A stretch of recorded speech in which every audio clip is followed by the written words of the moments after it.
లోకా సమస్త సుఖినో భవంతు. సర్వే జనా సుఖినో భవంతు. సత్సంగము.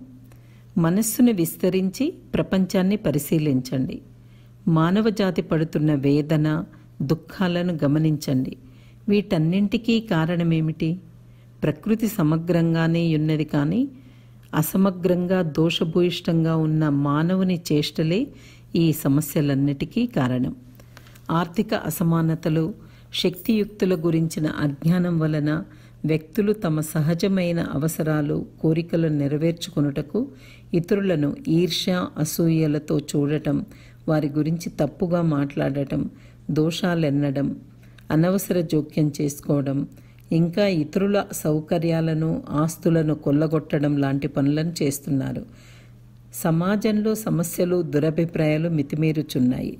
సమాజంలో శాంతియుతం, సంక్షేమపూరితం, అభివృద్ధిదాయకమైన సంస్కరణలు తేవాలనే కోరిక వలన అలాంటి మనసున్న వారందరూ సమిష్టిగా తమ తమ ఆలోచనలను, ఆశయాలను అందరి సంక్షేమం కొరకు పంచుకోవడమే సత్సంగం. తత్వజ్ఞాని వేదాద్రి మహర్షి.